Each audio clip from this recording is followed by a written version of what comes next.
तो बच्चों, पिछली क्लास में हम लोगों ने डायमेंशनल होमोजेनिटी के बारे में पढ़ा था।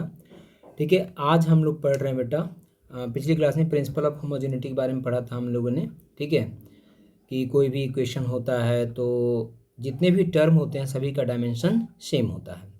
नाउ आज हम लोग पढ़ रहे हैं dimensional analysis and it's uses. Dimensional analysis क्या है, उसका यूजेस क्या है। Dimensional analysis is the process of analyzing a physical problem with the help of dimensional equation. Dimensional analysis एक process है of analyzing a physical problem with the help of dimensional equation. Dimensional जो equation है, ठीक है, उसके help से हम analyse करते हैं। Dimensional analysis is the process of analysing a physical problem with the help of dimensional equation. Following are the three main uses. क्या क्या यूजेस हैं?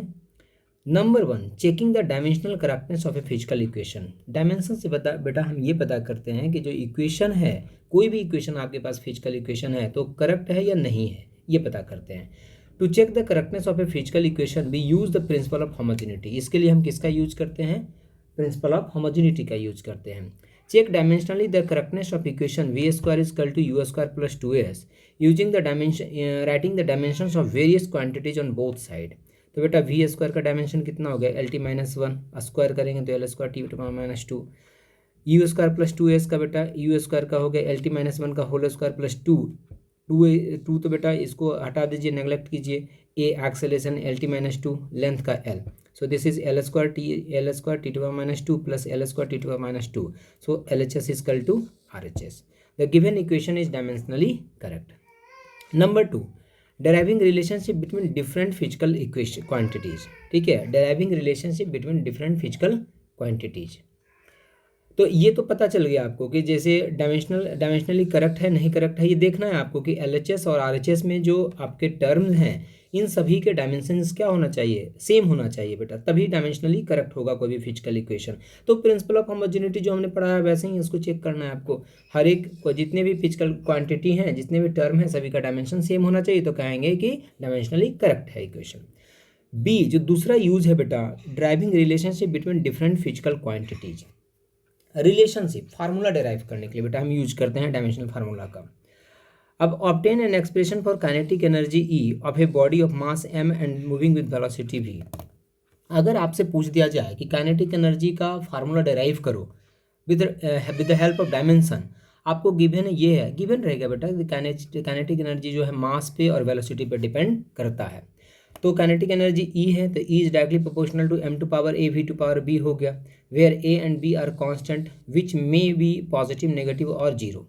तो E इक्वल टू सबसे पहले लेना है कि E is directly proportional to हो गया मास। मुझे नहीं कि पता है मास का पावर कितना आ जाएगा, हमने पावर A ले लिया। इसी तरह वेलोसिटी का मुझे नहीं पता है पावर, हमने पावर B ले लिया।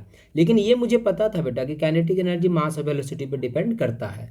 तो E is directly proportional to mass का पावर A, मास का power B, where K is a dimensionless constant. अब यहाँ पे जब इक्वेशन इसको जब प्रोपोर्शनल का साइन हटाएंगे तो एक कॉन्स्टेंट आ जाएगा and this constant is K।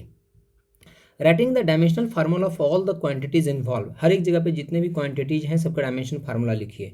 तो एनर्जी का कितना होता है बेटा? ml square T minus 2 equal to K तो कांस्टेंट है बेटा, इसका कोई डायमेंशन नहीं, उसको रहने दीजिए। मास का लिखिए तो m का पावर कितना हो जाएगा? A। पावर मुझे नहीं पता है कितना आना, इसलिए हमने A लिया है।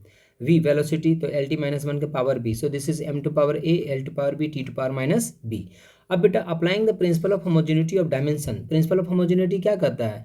जो मास का पावर LHS में है वही मास का पावर RHS में भी होना चाहिए। तो मास का पावर LHS में कितना है? 1, तो RHS में कितना है? A। इसका मतलब A इक्वल टू कितना हो गया? 1। लेंथ का जो पावर LHS में होना चाहिए वही लेंथ का पावर RHS में होना चाहिए। तो लेंथ का पावर कितना है? 2, तो लेंथ का पावर कितना है? B, तो B इक्वल टू 2 बेटा। इसी तरह से टाइम का पावर -2 है तो टाइम का पावर -b है, तो -b इक्वल टू -2, तो b इक्वल टू फिर से वही 2 आ गया बेटा आपका। देखिए नाउ वैल्यू पुट कर दीजिए, a और b की वैल्यू आपने निकाली तो यहाँ पे वैल्यू पुट कर दीजिए। तो e इक्वल टू कितना हो गया बेटा? k m to power 1 and v to power 2, so this is the required formula. अब आपको ये नहीं पता है बेटा k का वैल्यू, आप यहाँ से ये लिमिटेशन में हम पढ़ाएंगे आपको कि जब डायमेंशन इक्वेशन से हम जब फार्मूला डेराइव करते हैं फिजिकल क्वांटिटी का तो कांस्टेंट जो होता है उसका वैल्यू नहीं पता होता है। बट हम लोग जानते हैं बेटा ये एक्सपेरिमेंट से आता है और हम लोग जानते हैं कि kinetic energy 1/2 mv² is equal 1/2 mv² होता है, तो हम कहेंगे के की वैल्यू यहाँ पे कितनी है 1/2 है। So energy E equal to 1/2 mv²। तो इस तरह से बेटा हम फार्मूला को भी डेराइव करते हैं with the help of dimension.